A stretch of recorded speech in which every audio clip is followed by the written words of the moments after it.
आज मैं आपको बुधवार के व्रत की कहानी सुनाने जा रही हूँ। अगर आप बुधवार का व्रत करते हैं तो आपको बुधवार की कहानी जरूर सुननी चाहिए। इससे व्रत का पूरा फल मिलता है। कहानी है कि किसी नगर में एक राजा था। उसके 2 रानियां थी।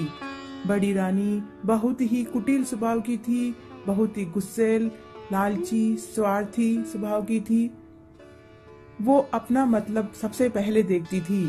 बड़ी रानी के 2 पुत्र थे, जबकि छोटी रानी बिल्कुल उलट स्वभाव की थी, बहुत ही नम्र, सबको आदर देने वाली, सबकी इज्जत करने वाली, परंतु उसे कोई औलाद नहीं थी। छोटी रानी के कोई औलाद नहीं थी, परंतु वो स्वभाव में बहुत ही नम्र स्वभाव की थी। उसके कोई औलाद नहीं थी और वो गणेश जी की पूजा पाठ किया करती थी। हमेशा गजानन जी, गजानन जी, गजानन जी बोला करती थी। बड़ी रानी राजा को किसी न किसी कारण के लिए वो अपने पास ही रोक लेती थी। छोटी रानी के पास वो जाने नहीं देती थी।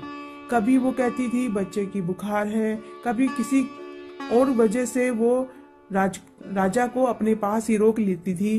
वो छोटी रानी के पास जाने नहीं देती थी।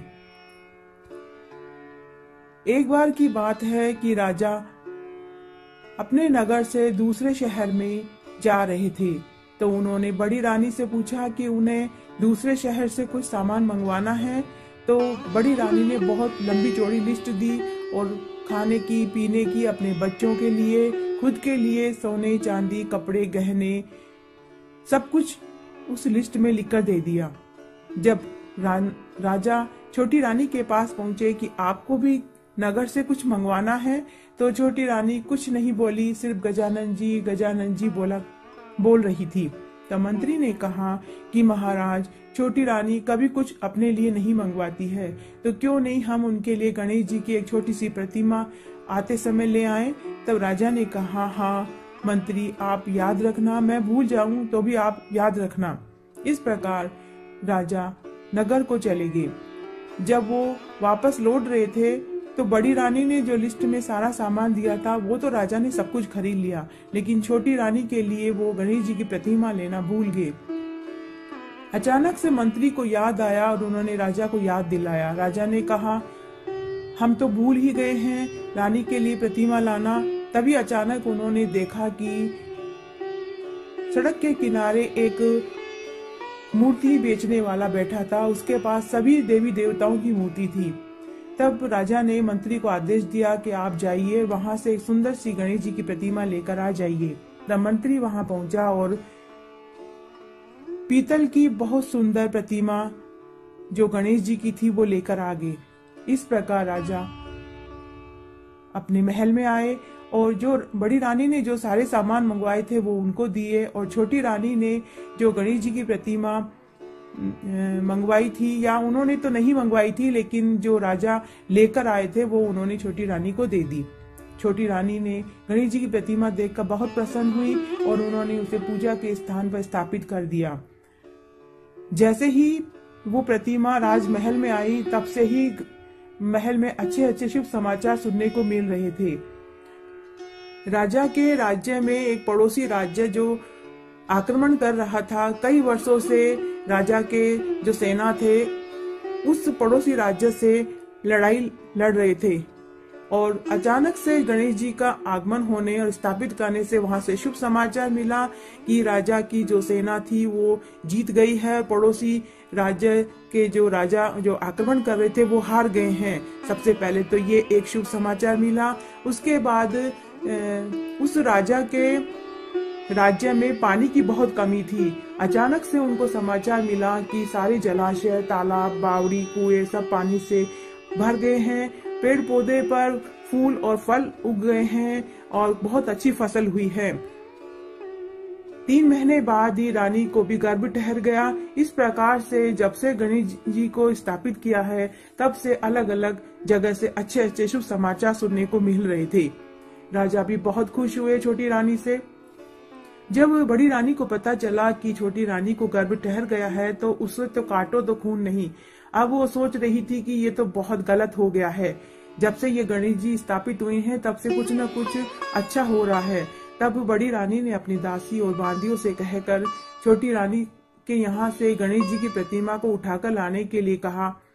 4 दासियां छोटी रानी के पास पहुंची। एक दासी तो गणेश जी की प्रतिमा को ढूंढने में लग गई, 2 दासियां छोटी रानी से बातों में लग गई और चौथी जो दासी थी उसने वो गणेश जी की प्रतिमा चोरी कर ली। चोरी करके उन्होंने महल के ही कुएं में उसको डाल दिया।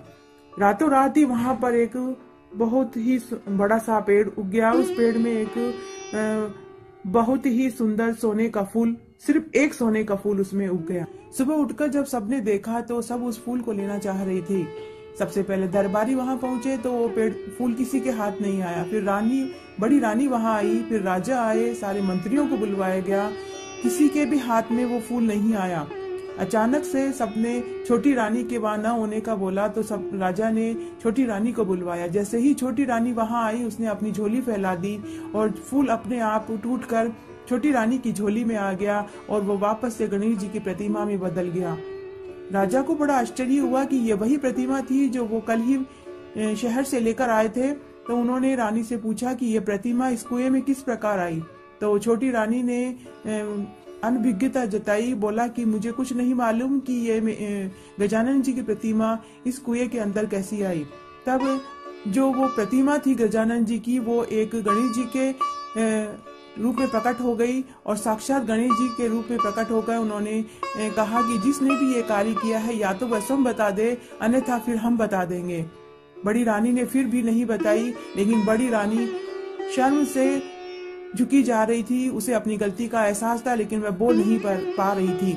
तब गणेश जी की कृपा से कुएं के पानी के अंदर वो सब कुछ दृश्य राजा को, दरबारी मंत्रियों को वो दिखाया गया जो बड़ी रानी ने की थी। बड़ी रानी ने किस प्रकार अपनी दासी बांदियों को भेजकर छोटी रानी के कमरे में भेजा, वहां से कैसे प्रतिमा चुराई, प्रतिमा चुरा कर किस प्रकार इस कुएं के अंदर फेंका गया, वो सारा कुछ उसमें दिखाया गया। तब राजा को वो सारा आभास हुआ। राजा ने बड़ी रानी को दंड दिया और बड़ी रानी और उन सभी दासियों को उस नगर के बाहर एक जो पुराना किला था वहां पर रहने का आदेश दिया और उस प्रकार गणेश जी भगवान अंतर्धान हो गए। सबने गणेश जी भगवान को हाथ जोड़कर नमस्कार किया और राजा ने अपने ही महल के अंदर एक बहुत सुंदर गजानन जी का मंदिर बनवाया और उसके अंदर उस प्रतिमा को स्थापित किया और पूरे नगर में ये ढिंडोरा पिटवा दिया गया कि सभी बुधवार का व्रत करेंगे, कहानी सुनेंगे और इस प्रकार से सब बुधवार का व्रत करने लगे। और राजा ने छोटी रानी को अपने महल में पूरे मान सम्मान के साथ, आदर के साथ रखा और छोटी रानी को 9 महीने के बाद एक सुंदर पुत्र को जन्म हुआ। और इस प्रकार से बुधवार का व्रत जो छोटी रानी करती थी उसका उसे वो पूरा फल मिला। इस प्रकार आप भी अगर बुधवार का व्रत करते हैं तो बुधवार की कहानी जरूर सुननी चाहिए। ये जो मैंने वीडियो बनाया है अगर आपको पसंद आता है तो प्लीज मेरा वीडियो लाइक करें, चैनल सब्सक्राइब करें